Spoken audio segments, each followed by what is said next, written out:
Our first candidate is the Marty Risky, a businessman from Fargo, is the Libertarian Party candidate. You can applaud now.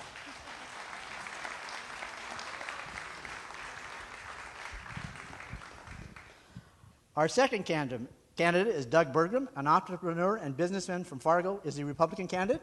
I feel like I'm in the way. And our final candidate is Marvin Nelson, an agricultural consultant from Rolla, is the Democratic candidate.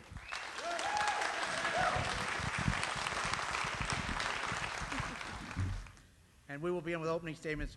Marty Risky, by order of draw, will go first. I'd like to start out by introducing you to my wonderful wife, Ann. She clapped the hardest when I was introduced. I don't know if you noticed. We are faced with a situation that I refer to as the perfect storm. There's a whole bunch of cloud fronts moving in on North Dakota that each represent their own terrific dangers. One is low commodity prices.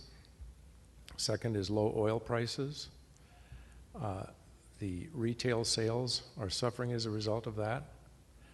And there's a couple of hidden storm fronts too. One of them is the zero interest rate policies of the Fed is causing a substantial portion of our public employee pension funds to suffer a decline in interest income.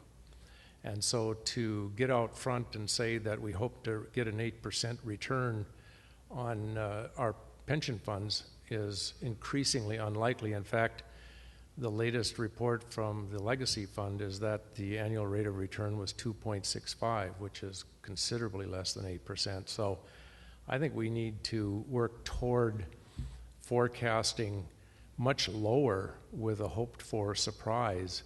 And the reason that I am in favor of doing that is because when you forecast for something much lower, you have time to plan for that.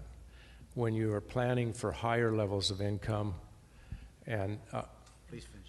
Okay, when you're planning for higher levels of income and there's a surprise on the downside, now you're being reactionary. Thank you. Doug Bergam.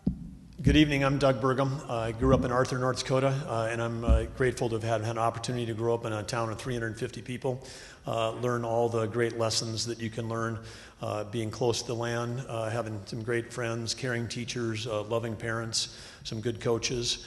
And then when I was a freshman in high school, my dad passed away, and I got to learn a bunch of new lessons, which I saw my mom go back to work as a single mother raising 3 kids. After NDSU, I had a chance to go to graduate school and discovered the power of personal computers and personal software, and knew about all the people that were leaving North Dakota because there'd been no opportunity here for young people.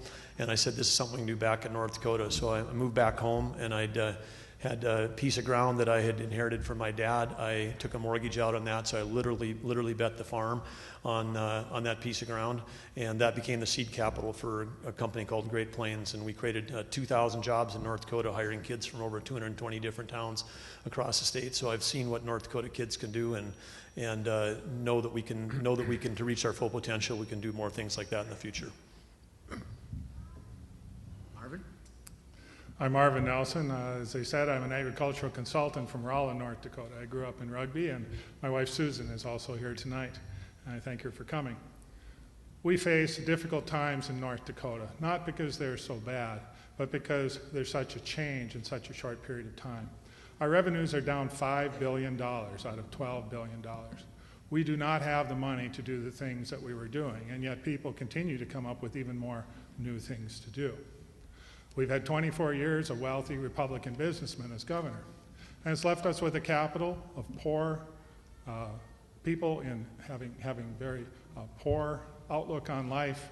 Our workers and our capital are disheartened. And the people of North Dakota too, even in the Republican Party, many of them do not feel that they are represented. And so we are seeing problems with waste, we are seeing problems with development, we are seeing problems in agriculture across this state because our government has become disconnected from our people. Thank you. Thank you. This question comes from a reader from Warwick. And the reader asks, the current farm economics are weighing heavily on producers. What are your thoughts about the combining of major agribusinesses leading to concentrated control of farm inputs as well as markets for products? Well, we are facing some real ag challenges in North Dakota, but this is not a new thing for our state. It goes back to our earliest roots, where as a state we were highly dependent on commodity prices. And while we've become more productive, farmers in North Dakota are some of the most productive in the world, producing record crops across lots of different products. We're still in a position where when ag prices turn down, then farm income drops. And we're seeing that now in the communities. I've had a chance to travel across the state to every community over 1,000. People aren't buying farm machinery, people aren't buying new pickup trucks and there's almost virtually no farm income this year. And so we do need to think about how do we do value add, how do we add value to those products so that we're not so dependent just on the commodity prices which we can't control.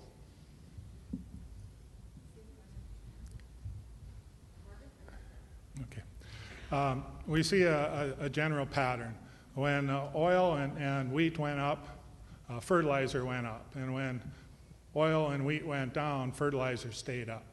We have a concentration in many of our suppliers that does not really create an open market competition for the inputs for our producers. And that creates a lot of problems. The other end is marketing. And right now we have a state mill and elevator that's being run with all the bonuses being paid on profits. And when the state mill and elevator is making high profits, that means they're paying less than they could pay to the producers. And the producers need that money right now. Throughout the history of North Dakota, the state mill has really been a regulatory agency on the grain trade and has resulted in great savings, great income differences for our producers. And we need to manage that elevator for our producers today. Thank you. And now for you, Marty. My experience has been that when there's been recessionary times, people who are very intelligent and industrious get laid off or lose their jobs, or income goes down, and that's when they decide that they're going to be an entrepreneur. And I would look for in the immediate near future in our economy to see a lot of new startups, and I would also look for large companies and suppliers that are unwieldy because of their size and being vulnerable and declining in the face of a recession. This is another top-of-mind question, and it comes from a reader in Rolette County. The Dakota Access Pipeline is the subject here. Should the line be completed? Was the permitting process properly handled?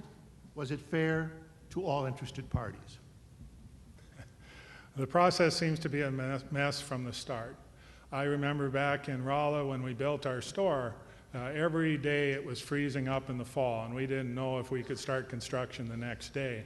Yet we didn't dare start construction until we had all the paperwork in our hands. Yet these multi-billion-dollar projects start construction before they have all the permits. The siting and such, it should not have been sited where it was. If the procedure was operating properly, it should not have taken any input from anybody. The experts that work in these things should not have put it in a source water protected area.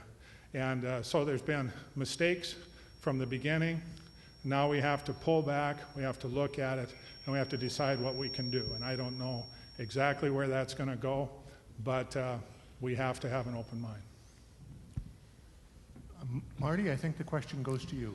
You know, one thing that did happen here is that, first of all, a federal judge took a considerable length of time, some people thought too long a time, to fully determine, did his due diligence and determined that everything was done properly in order to get the pipeline built. So then what happened immediately after that is that President Obama, ignoring rule of law in the case of this federal judge, came back behind him and waved his hand and said, no, it's not a done deal. And so really what he did when he did that, I think, is he took the ball into the court, and now the ball is in his hands, because anything that we do that he can come behind and turn around and turn it into a negative is bad policy for us. So I see it as President Obama's job to get it done.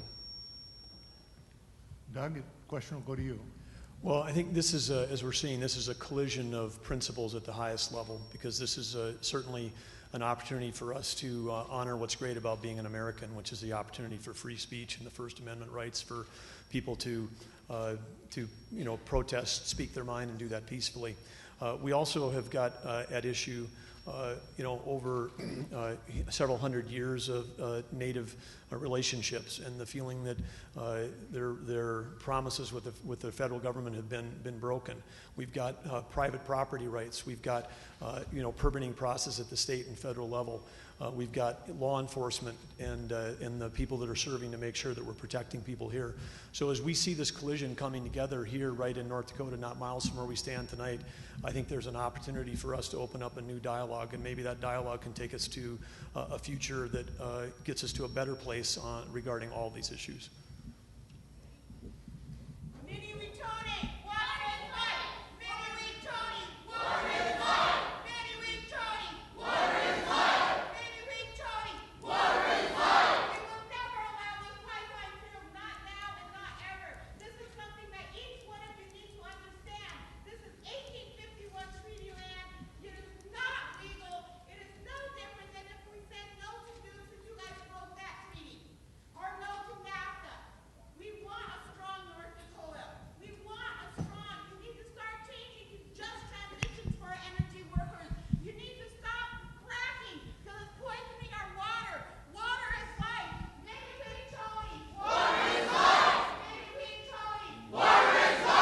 Okay, excuse me.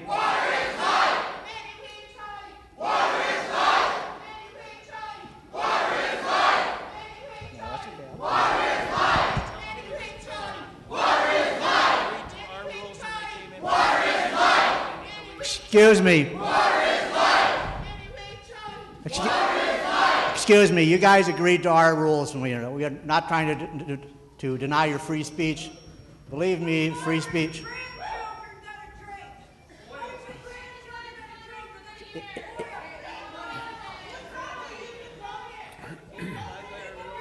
Okay, if you can abide by our rules, you can stay. If you can't, you're going to have to leave. We want you to hear, we want you to stay, but we want you to abide by our rules. Okay?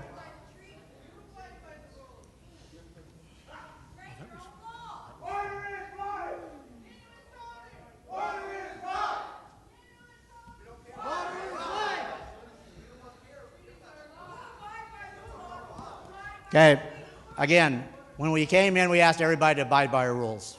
This is a forum for the candidates.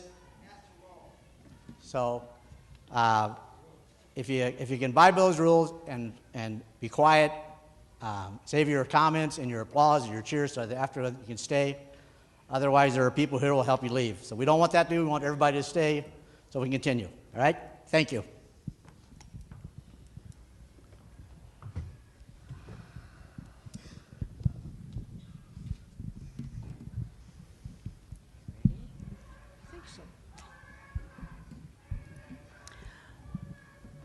Okay, Marty, this...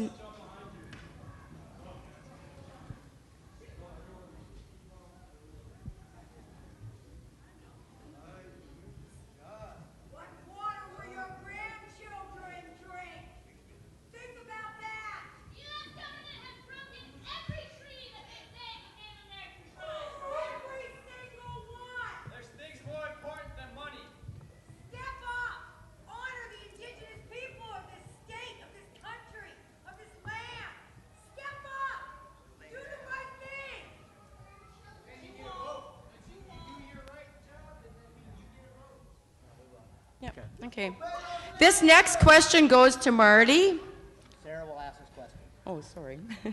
Let's pretend you're a teacher who's grading the state government's handling of the recent oil boom. What letter grade would you give and why?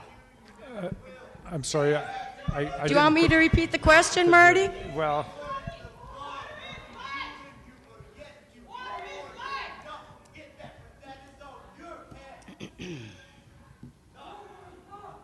Okay, let's try this again, Marty.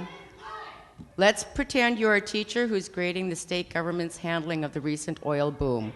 What letter grade would you give and why? Well, that's a good question.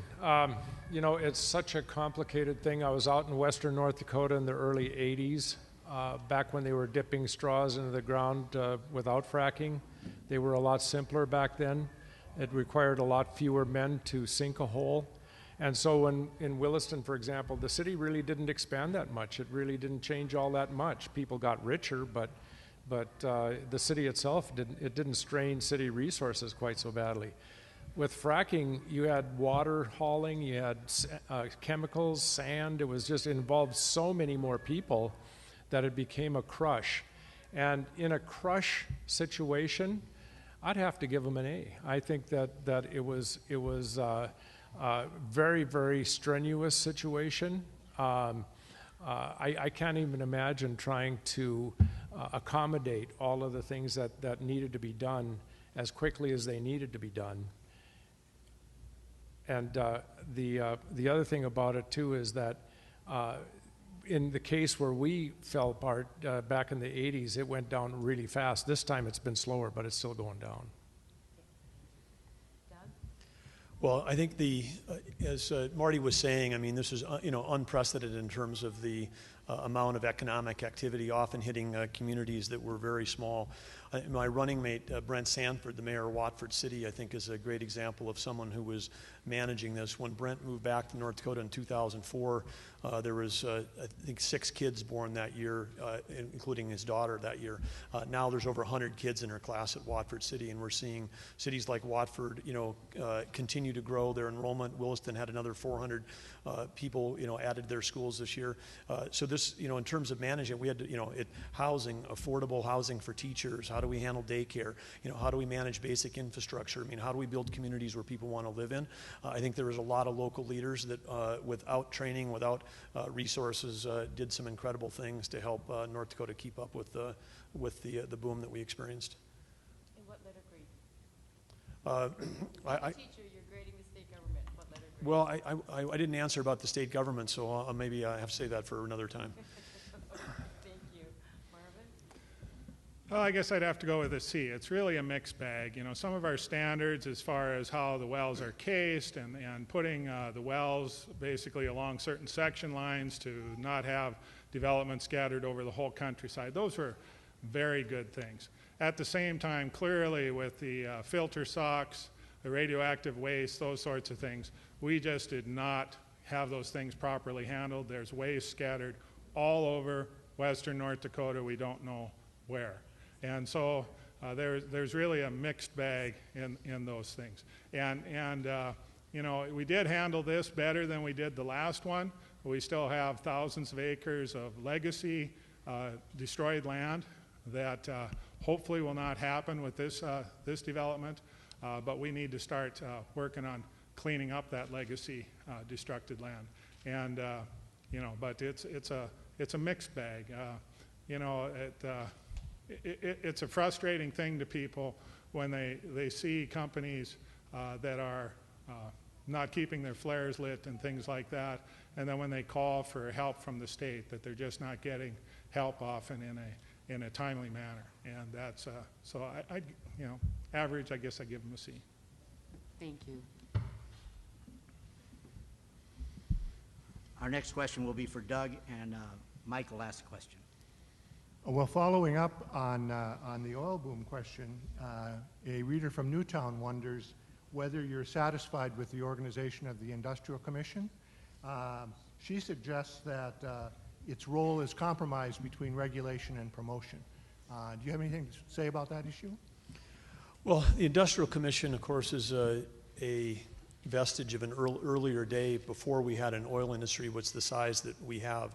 And so certainly there have been some stresses put on that governance structure and on the team that staffs and supports the Industrial Commission, just in terms of managing that size of a regulatory effort.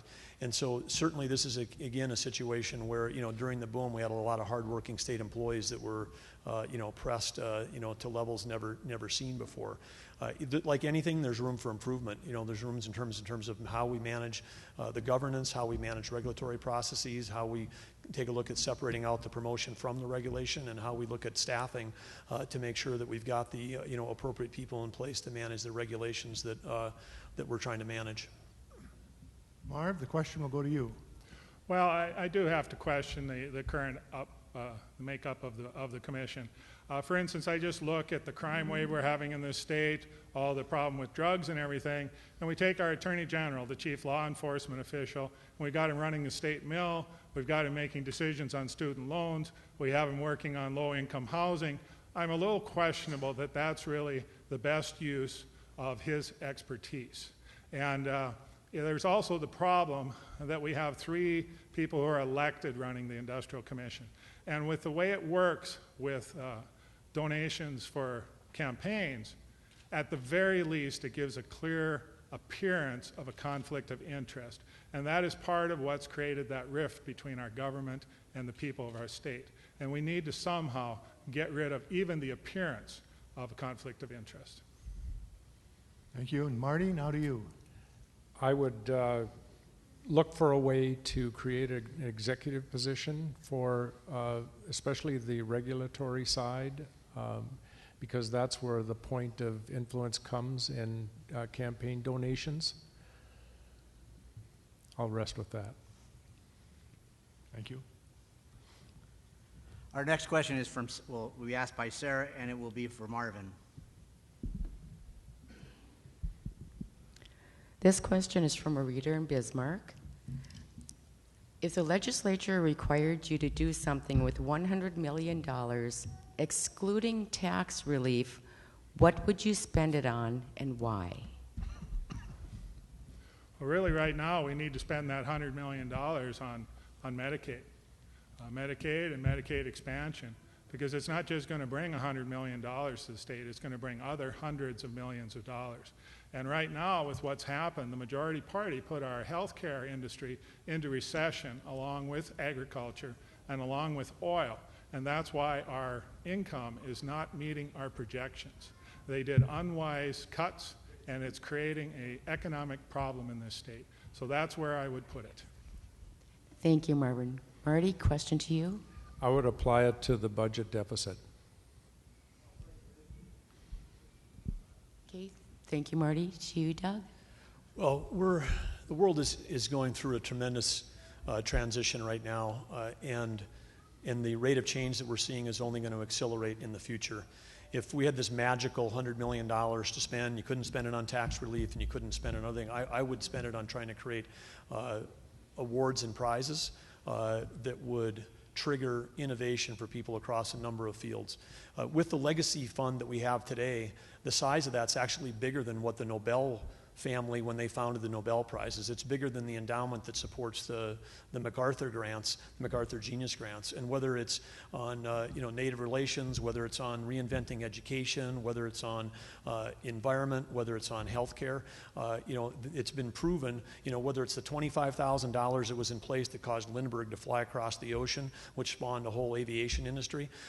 Small prizes can lead to huge investments by the private sector, and I would figure out a way to turn North Dakota for a hotbed of innovation around some very cool incentive prizes to solve some of the biggest problems we face as a state and as a nation.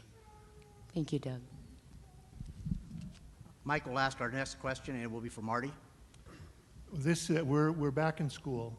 I would like you to give the state government a letter grade for the handling of the budget, both the forecasting and the spending.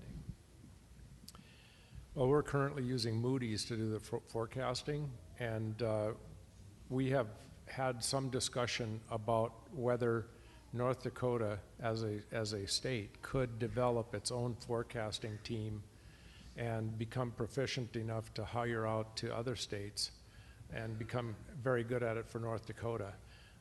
As I said in my opening statements, I think that we all want to be optimists. We don't want to be downers. But facts are facts, and when you're going up and everything's hunky-dory, facts are easier to overlook, but when you're going down, and now we're into some serious questions about funding, then you want to be factual, and that, I think we have a shortcoming there. And your letter grade is? My letter grade on the forecasting would be low. A D. A D. I'll let them pass. You're going to let him pass. Will you let him pass, Doug? Well, I think as we ask about a look back, again, acknowledging it's always easier to be looking back than looking forward. I think there's three components of this that we can do better at. The first one is on the forecasting, which is the forecasting methodologies and systems that we use today are not satisfactory. We saw in August that we were still off by $9 million, versus a budget that, $9 million in August, we were off by a budget we set in July.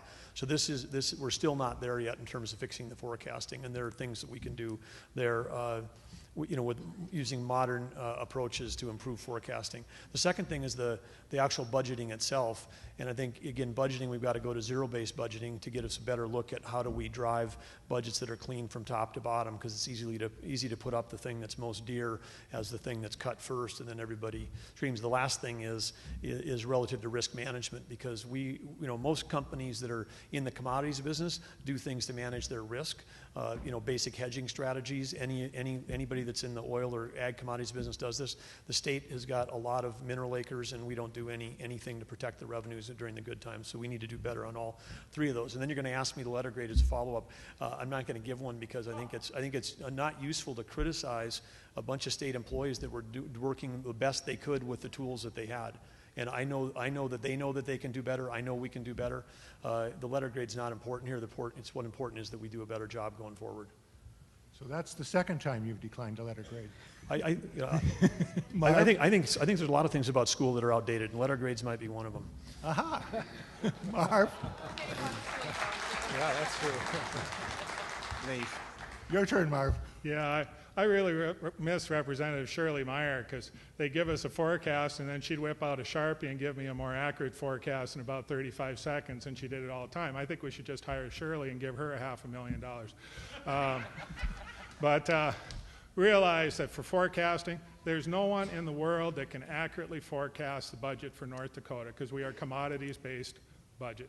And if we are commodities-based, if you could accurately forecast commodities, you sure wouldn't be providing a forecast to North Dakota. It's impossible to provide an accurate forecast. So I can't really give a grade there, but it's just anybody who claims they know what the commodities are going to do is wrong. And then as far as running the budget, we made the basic classic mistake. When the commodities went up and the income came, we cut the taxes at the top. Well, actually, we cut them on the way up. We cut the taxes on the top. And now we take the dip, and here we are. We don't have the money that we really should have at this point. And it's the standard reaction, but I'd say a D as far as it goes for actually running the budget, because we made a clear mistake. Shouldn't do that. D. A D. Our next question will be asked by Sarah, and is for Doug. This question is from a reader in Partial. The reader asks, what can be done about the schools in our state that are obviously failing with proficiency rates in the single digits? Well, this is a challenge that we have across our nation as well as across our state, where we've got failing schools. And I think one of the things that we have to take a look at is alternatives. And whether that's charter schools, whether that's voucher systems, whether it's reinventing the education system from top to bottom, we have to look at it. But it's unfair to the students, it's unfair to the communities, and it's unfair to the taxpayers that we continue to fund systems that don't result. And I see a lot of people in education fighting over the dollar inputs that go in.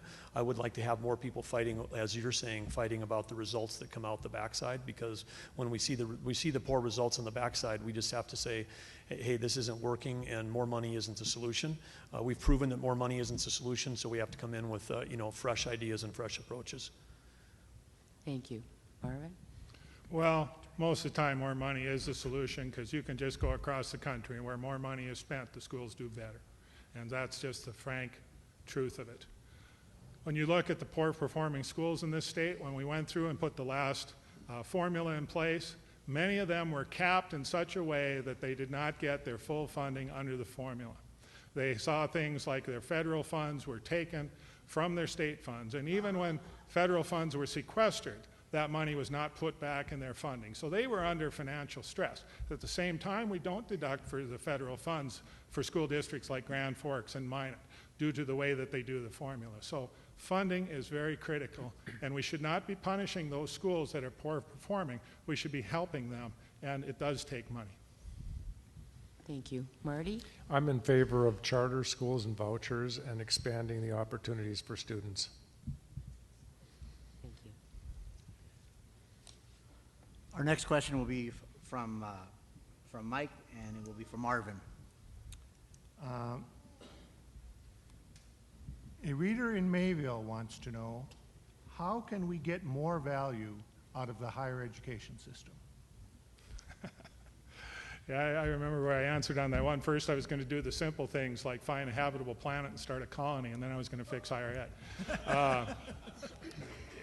It's difficult. You know, you take the recent incidents, racist incidents at UND, and the first tendency is let's form a committee to work with this. And it really seems that we have so many administrators and so many committees and so many meetings, and often what's happening is the students are not feeling valued. They're not getting time with people from the university and stuff. We really need to, we have the model right on some of our campuses with our football teams and stuff, where people supervise, show interest in the students, take care of them. We never say, oh, this guy from Chicago that came to play football, he flunked out after 2 semesters. I guess he's just not college material. We never say that.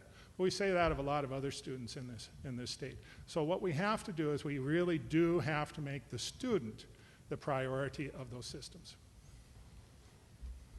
Marty, I think you're next. I went to UND, graduate of in a BA in journalism and English, and my department wasn't accredited, but I tell everybody I think I got a great education in journalism. And I've had a very satisfactory experience from that experience.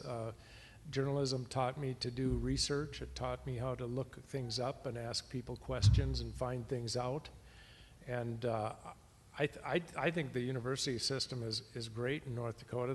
The one thing that perhaps is unfortunate for us is that the locations of the schools and the number of schools are in our Constitution, so it's very difficult to be flexible. Now, full disclosure requires me to say that I was actually in some of your classes, though I don't remember ever seeing you there. Are you sure your memory was good I might not back have been then? there. And my memory might not be that great. Doug, it's your turn. Well, when we talk about education in North Dakota, we tend to put it in 2 buckets. One's K through 12, and the other is higher ed. And there, as I've said several times, the world's undergoing tremendous change. Nothing is undergoing more change in the next 10 to 20 years than education. And why would you say that? Because we built physical institutions. We spent hundreds of millions of dollars, building buildings with the idea that information was scarce, that someone had to go to a location to learn from a teacher. And what we have now is we've got a paradigm shift where virtually all the information in the world's available for free. In some ways, the whole idea of structures of schools and universities will become an outdated paradigm because everything has shifted that they were built upon. And yet we haven't recognized that the paradigm shift has occurred.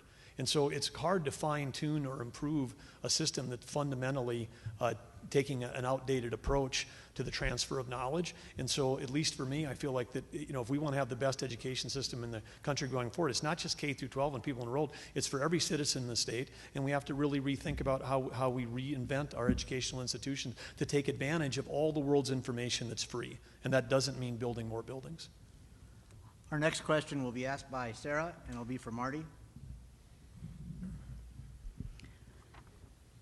This is actually 2 questions combined into one, and the questions are from the students at Burke Central High School in Lignite. If elected governor, first, how do you plan to discourage underage drinking? And secondly, how do you plan on stopping the use of fentanyl by North Dakota teenagers? Yeah, so many of those originate in the home, and I guess my first quest would be to keep families together. And if there is drug abuse or alcohol abuse in the home, I think it's important to develop maintenance programs where mom and dad can stay with the family, continue to work, and move toward a virtuous treatment of the situation and away from punitive. Thank you. Doug's next, right? Doug? Well, these are, again, big issues facing our state right now, and I think the fundamental shift that is happening in society and in North Dakota is that there's a glimmer of hope that people are starting to understand that addiction is a chronic disease that can be managed and supported. It's not a criminal activity. Addiction leads to a lot of criminal activity, but addiction itself is needs to be treated as a chronic disease. And this is in everything from redesigning our judicial system to have drug courts. It's about rethinking about how we manage corrections. Where in our correction systems, people with addiction are overrepresented in our correction system. We have to address it. You talked about fentanyl. I mean, just in Fargo alone, we've had, I think, close to a dozen. We've had like 50 incidents, close to a dozen deaths in the last year that are with fentanyl-laced heroin. And again, part of the gateway drug to get there is alcohol. This is where it all begins. And so the only way we solve this is with a community-wide approach. It needs to be we need to be in the home, in the schools, in faith-based organizations. I mean, everybody's got to come together to try to solve this problem, because this is not one organization itself that can solve this. Okay, thank you, Doug. Marvin?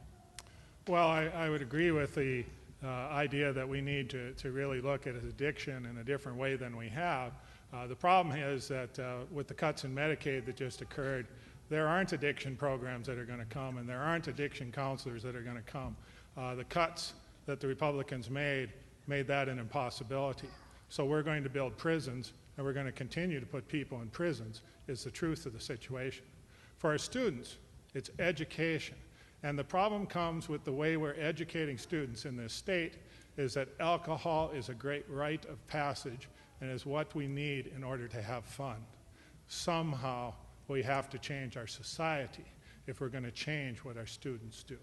And fentanyl, again, it's an educational thing. It seems like we just slide from one drug problem to the other, but we have to keep educating, we have to keep going.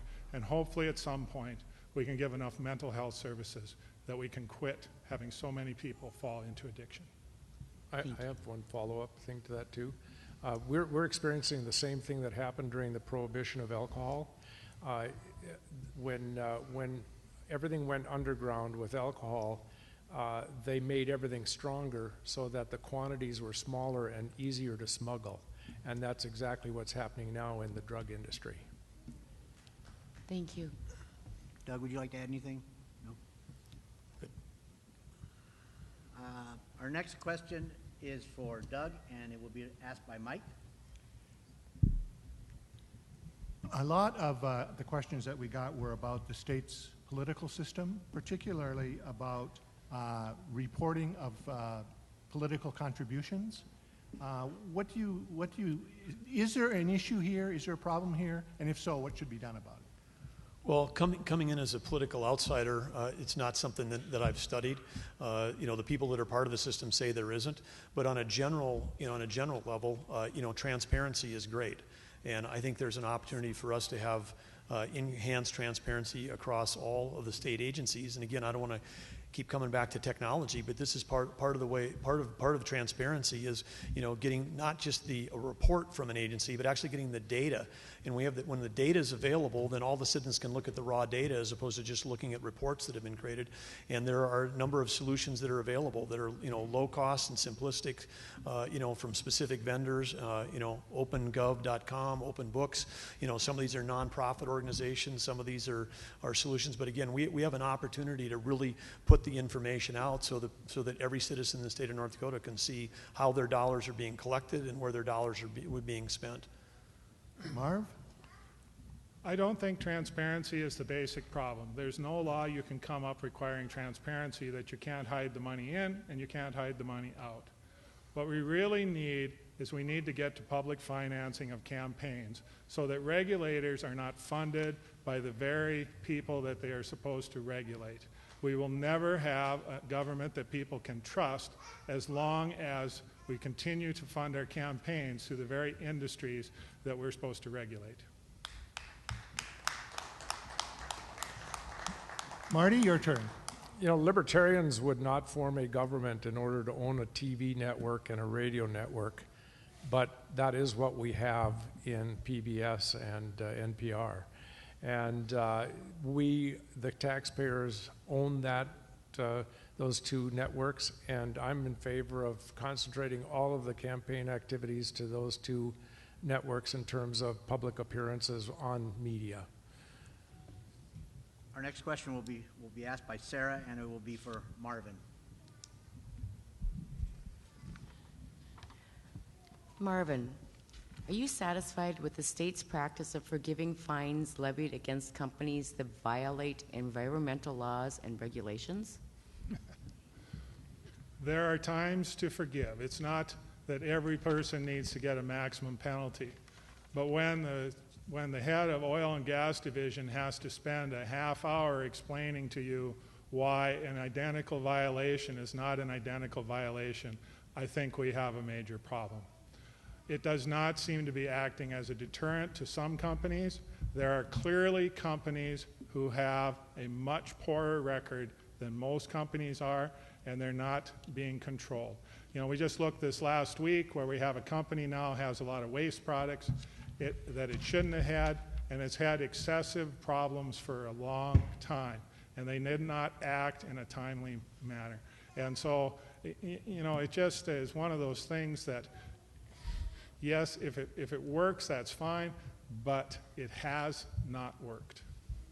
Thank you. Doug? Marty, sorry. I'm in Sorry. favor of employing insurance as much as possible.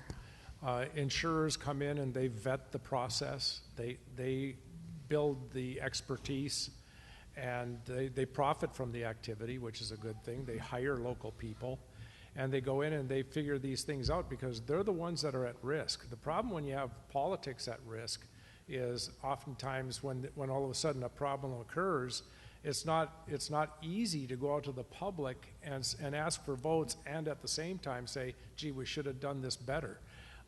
With insurance, you take that role away from the politicians and you turn it over to private industry. That's what I'm in favor of doing. I think, Doug, you're up. Okay, yeah. I was just okay. trying to match Marty's answer to the question. Doug, go ahead, please. Well, I think the question was on penalties, and I think that penalties, you know, it's a form. It's been around for thousands of years. I mean, people try to use penalties to influence human behavior, just like we sometimes use incentives to influence human behavior. I think the question here is, you know, are they working? And that's the thing. I'm coming in as an outsider. It's one of the things I'd want to look at and say, I've said numerous times in the campaign, everything ought to be on the table. We ought to be in a period of reinvention and innovation.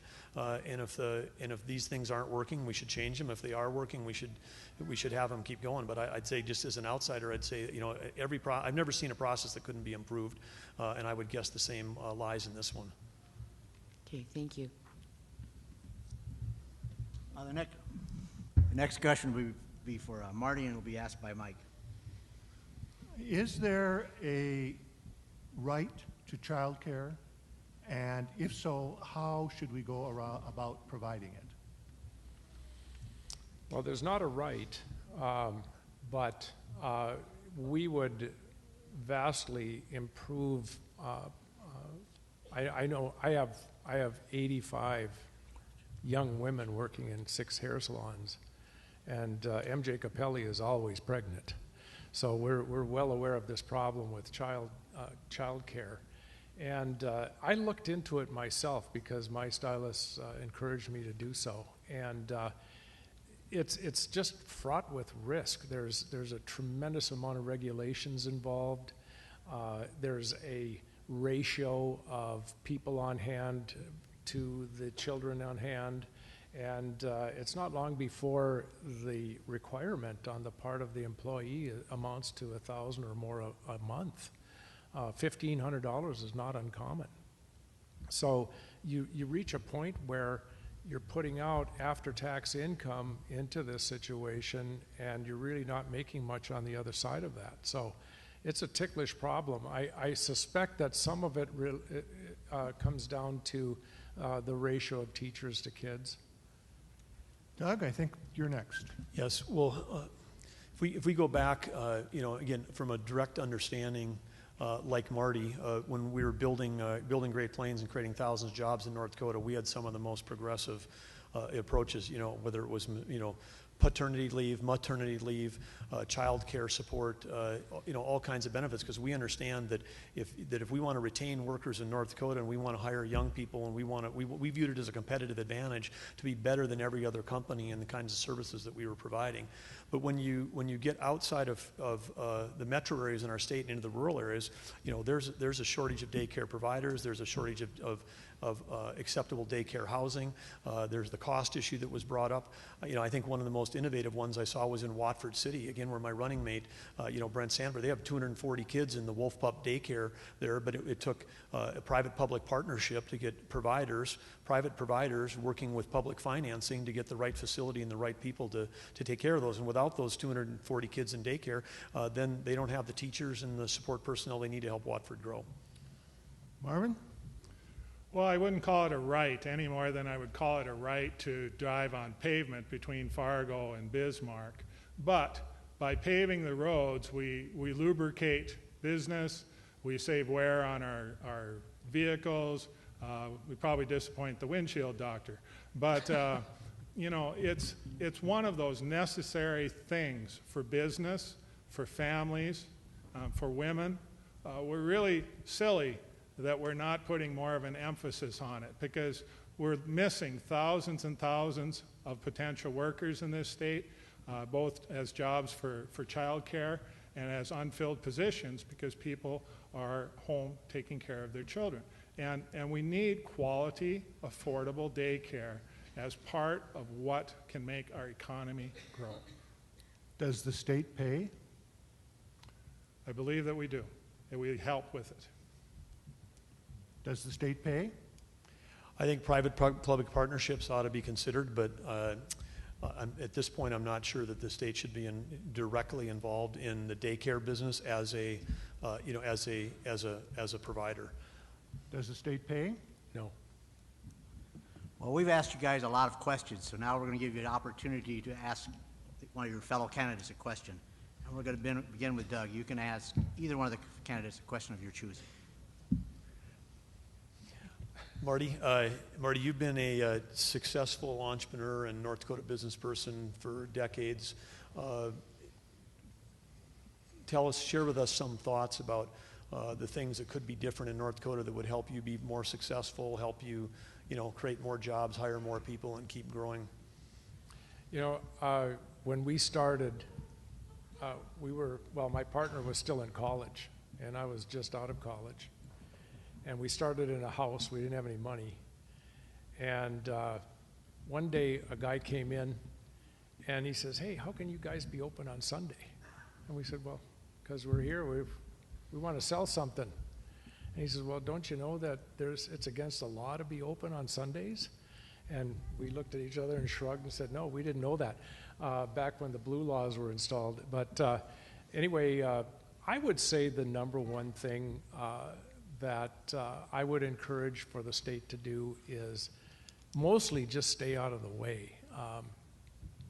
Young people starting out, they're going to do things a little bit different. We certainly did. We tried to be open on a Sunday afternoon. My partner was from Minneapolis. It was regular way of doing business down there, so we didn't question it at all. So it's a question of low regulations, easy paperwork, fast reply. For example, we have a hard time, new stylists, when they get their grades, we have a hard time getting the grades back and the certificate to get them on the floor, get them working. That's still a problem for us. Marvin, your turn to ask which candidate you want. Doug, you were pretty hard on Attorney General Wayne Stenium during the primary on his support for Medicaid expansion. In this coming session, we either have to reauthorize Medicaid expansion or it goes away. Will you support the reauthorization of Medicaid expansion? Well, one of the reasons why I was brought it up during the primary is the same reason that I would have questions about it today, because, well, there are many positive things that have happened in terms of providing support for people that need the care. At a fundamental federal level, at the national level, it's broken. Obamacare is broken. And it's broken not for ideological reasons, it's broken for financial reasons. I'm not an ideologist. It's just from a pure economic. Whether we look in South Dakota, Minnesota, we look at both the private and the public, Blue Cross, Blue Shields, people like United Healthcare, everyone's pulling their plans of support out of Obamacare because you can't build a plan that's not actuarially sound. It was built on the idea that young people would sign up in droves for this program, and young people are not signing up in droves, and so there aren't enough healthy people in the program to pay for the people that have the need. And so what I've said is this is a thing where the federal government again has matched us with dollars, where they've lured us in. We'll pay 100%, then they say we'll pay 95%, we'll pay 90%. You've seen this happen before. Pretty soon it's down to 80%, 50%, and our whole state budget is spent doing federal matching programs. And if we think that the only purpose of a state is to implement federal programs that were designed in Washington, D.C. and don't work in a rural state like ours, then what do we need a state government for? We'll just have people here for the federal government implementing programs. But if we believe that each state ought to be a platform of innovation, then we ought to be able as North Dakotans figure out a healthcare program that works for everybody in North Dakota. It works well, and we can do it more cost effectively with better results than us just funding a federal program. I wasn't sure. Was that a yes or a no? Marty, your turn. Could you restate the question, please, Marvin? It's your turn to Marty's ask. question. Oh, my turn. Oh, Your I turn see. to ask, I thought you were done. Your turn to ask a question. Okay, question for Marvin. Without spending more money or expanding the bureaucracy of government, what would your focus to lead North Dakota be? Well, the big thing is we have to start having the politicians listen to the professionals within the agencies. We have many good professionals who've spent their life devoted to their profession. And as it stands today, they can't open up and speak their professional minds without being criticized and indeed often being driven out of their position. And so it's just torn people apart.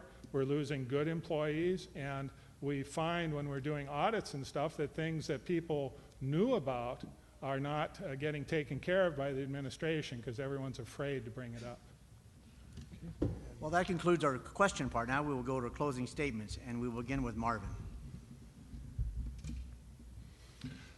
Well, it's always interesting to speak in front of groups and to try and lay out a hope for the future of North Dakota.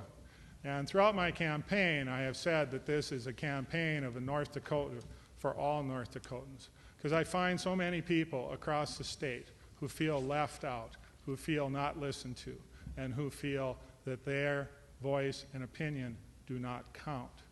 I would hope that I could lead North Dakota into becoming a friendlier place, into becoming a more accepting place.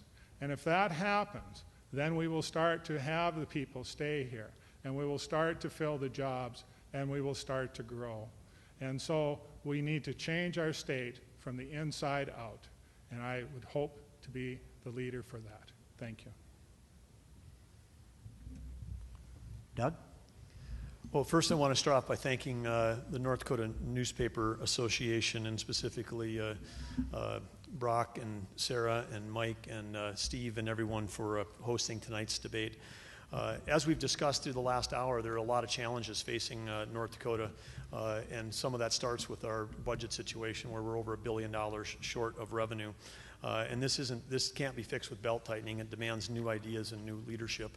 And the focus, if elected, is going to be on balancing the budget without raising taxes. The last thing we need to do when we're in an economic downturn is place more cost on the people of North Dakota that are generating jobs and generating economic activity. We have to create a diverse economy that builds from our core strengths in enemy and ag. We've got to have an education revolution that takes advantage of this abundance of free information. And we've got to create vibrant communities that will entice our young people to stay and families to grow here. And as we do all of that, we have to do it in a way where we maintain dialogue and inclusion for all North Dakotans. As I've said from the start, I'm not running to be a politician. I'm running to be an elected leader for everyone in North Dakota, and I would certainly appreciate having your support on November 8th. Marty? This is a good time for libertarian politics to come forward because, number one, we are an efficient form of politics. We don't look to government to solve our problems. We try to get everything done in the private sector as much as possible. We've found that that's far more efficient, and also without the political influence, answers tend to get made. One of the things that I'm absolutely convinced of as I've campaigned through this, everyone has agreed with me, is that regardless of whether we want government to do more or if we want government to do less, for sure we want government to be efficient. And the cornerstone of my campaign has been to introduce the tradition of private auditing by private firms throughout every agency and department. I've experienced that in my work with nonprofits, some of them large enough to have their own auditor, but in the nonprofit arena, you cannot audit your own books. Even if you have an auditor, you still have to hire a private firm, and there's good reasons for that. Well, that concludes our debate tonight. I want to thank our candidates for taking time out of your busy schedules for being with us tonight. And on behalf of the 90 North Dakota newspapers that are members of the North Dakota Newspaper Association, I want to thank you, the audience, for coming in. And now you can applaud and cheer. Thank you.